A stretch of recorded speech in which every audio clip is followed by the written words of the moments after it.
The best way to know what is written in the Bible, so that you can know the truth, know your biblical rights and obligations, and avoid false doctrines, is to read the Bible consecutively, every day, from Genesis to Revelation, every year.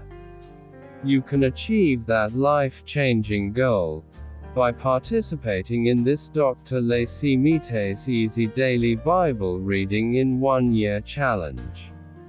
It requires just a few minutes every day, listening to the Bible, the inspired Word of God. Please share your thoughts, discuss today's Bible reading, or ask questions in the comment text box. Thank you so much. Please click the subscribe button, the like button, and notification bell button. Today is day 86 of the 365 days of the year. The 27th of March. Today's Bible reading is from 1 Samuel chapter 21, chapter 22, and chapter 23.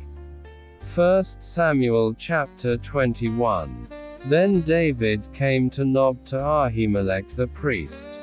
Ahimelech came to meet David trembling, and said to him, "Why are you alone, and no man with you?" David said to Ahimelech the priest, "The king has commanded me to do something, and has said to me, 'Let no one know anything about the business about which I send you, and what I have commanded you.' I have sent the young men to a certain place. Now therefore what is under your hand? Please give me 5 loaves of bread in my hand, or whatever is available." The priest answered David, and said, "I have no common bread, but there is holy bread, if only the young men have kept themselves from women." David answered the priest, and said to him, "Truly, women have been kept from us as usual these 3 days. When I came out, the vessels of the young men were holy, though it was only a common journey.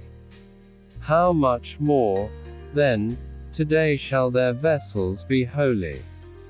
So the priest gave him holy bread. For there was no bread there but the show bread that was taken from before Yahweh, to be replaced with hot bread in the day when it was taken away. Now a certain man of the servants of Saul was there that day, detained before Yahweh, and his name was Doeg the Edomite, the best of the herdsmen who belonged to Saul. David said to Ahimelech, "Isn't there here under your hand spear or sword? For I haven't brought my sword or my weapons with me, because the king's business required haste." The priest said, "Behold, the sword of Goliath the Philistine, whom you killed in the valley of Elah, is here wrapped in a cloth behind the ephod. If you would like to take that, take it, for there is no other except that here." David said, "There is none like that. Give it to me." David arose and fled that day for fear of Saul, and went to Achish the king of Gath. The servants of Achish said to him, "Isn't this David the king of the land? Didn't they sing to one another about him in dances, saying, 'Saul has slain his thousands, and David his 10,000s. David laid up these words in his heart, and was very afraid of Achish the king of Gath.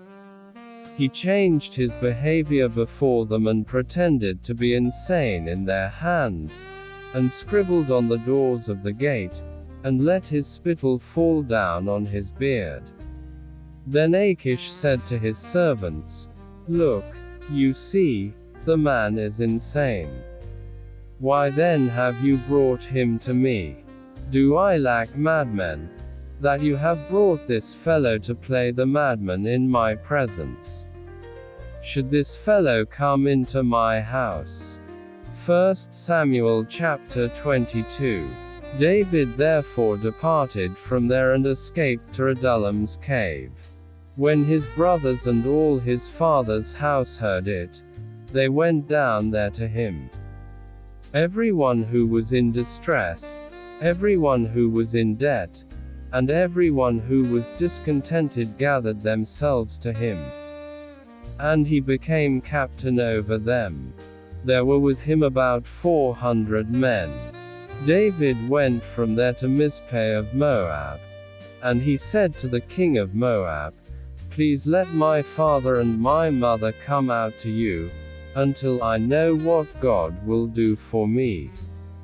He brought them before the king of Moab. And they lived with him all the time that David was in the stronghold. The prophet Gad said to David, "Don't stay in the stronghold.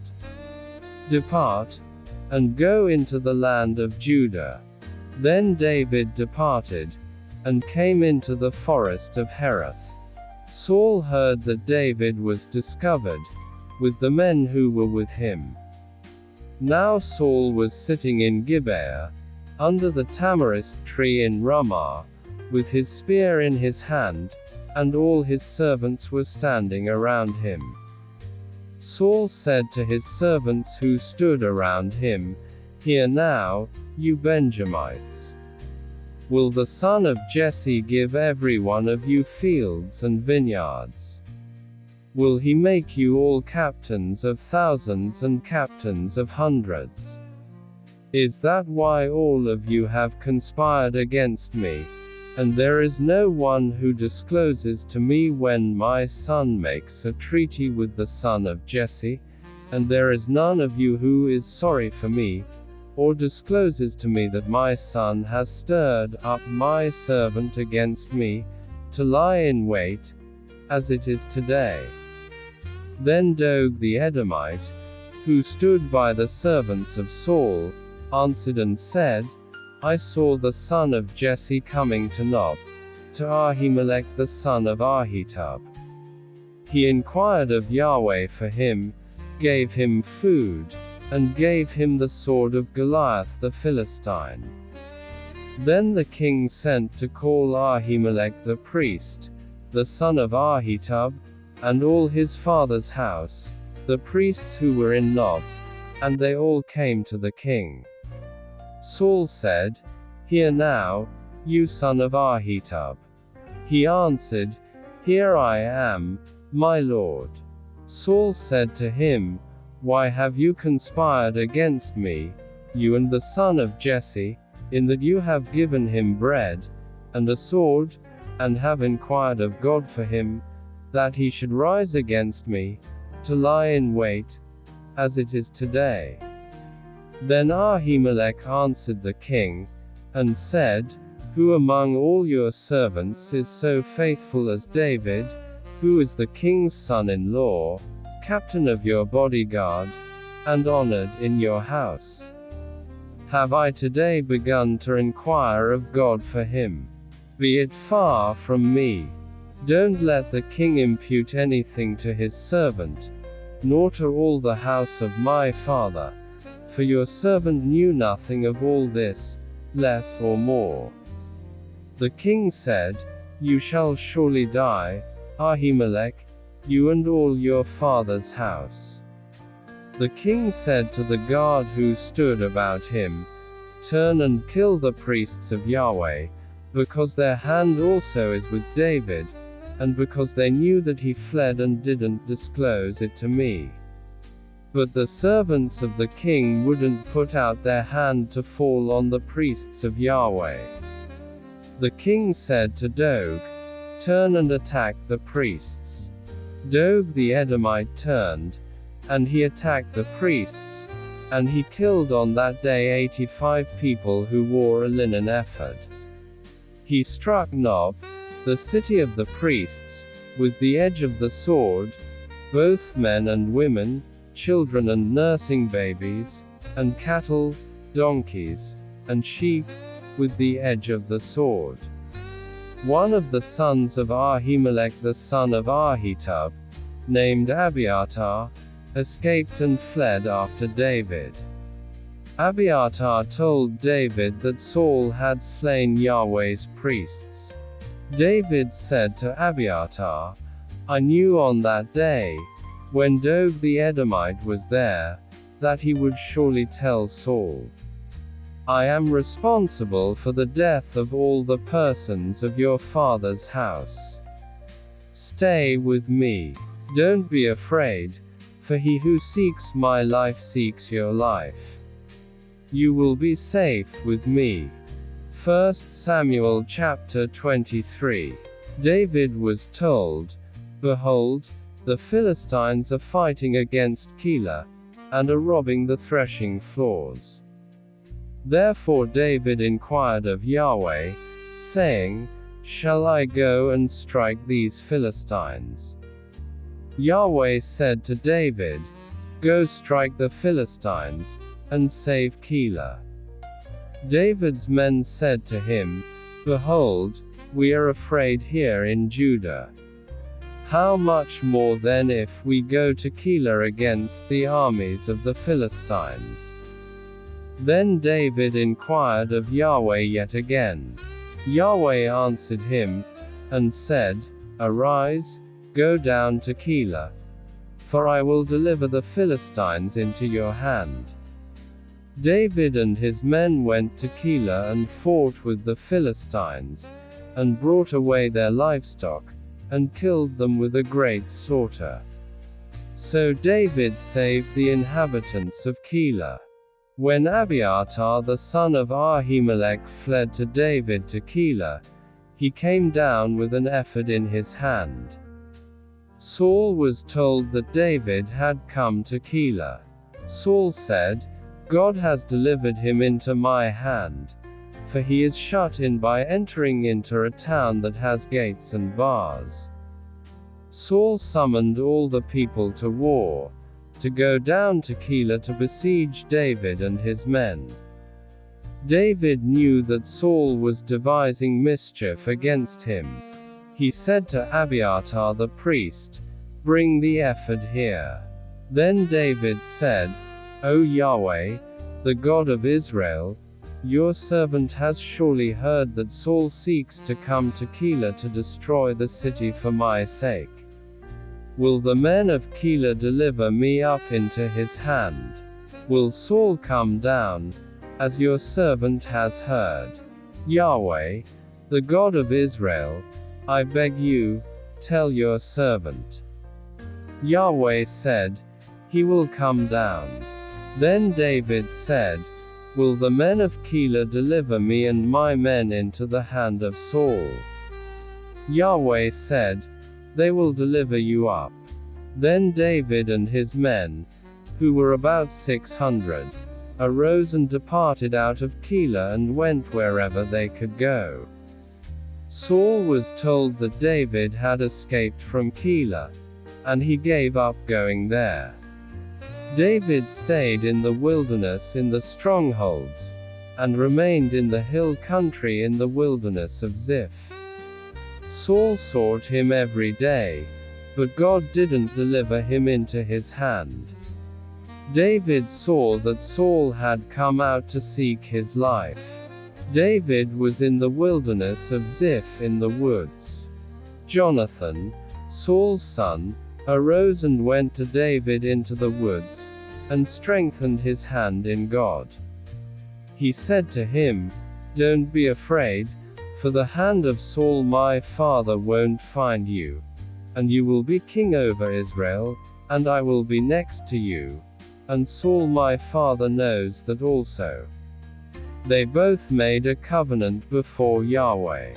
Then David stayed in the woods and Jonathan went to his house. Then the Ziphites came up to Saul to Gibeah, saying, "Doesn't David hide himself with us in the strongholds in the woods, in the hill of Hachilah, which is on the south of the desert? Now therefore, O king, come down. according to all the desire of your soul to come down. And our part will be to deliver him up into the king's hand. Saul said, You are blessed by Yahweh, for you have had compassion on me. Please go make yet more sure, and know and see his place where his haunt is, and who has seen him there, for I have been told that he is very cunning. See therefore, and take knowledge of all the lurking places where he hides himself, and come again to me with certainty, and I will go with you. It shall happen, if he is in the land, that I will search him out among all the thousands of Judah. They arose, and went as if before Saul. But David and his men were in the wilderness of Maon, in the Arabah on the south of the desert. Saul and his men went to seek him. When David was told, he went down to the rock, and stayed in the wilderness of Maon. When Saul heard that, he pursued David in the wilderness of Maon. Saul went on this side of the mountain, and David and his men on that side of the mountain. And David hurried to get away for fear of Saul, for Saul and his men surrounded David and his men to take them. But a messenger came to Saul, saying, Hurry and come, for the Philistines have made a raid on the land. So Saul returned from pursuing David, and went against the Philistines. Therefore they called that place Selah Hammalakoth. David went up from there and lived in the strongholds of En-Gedi.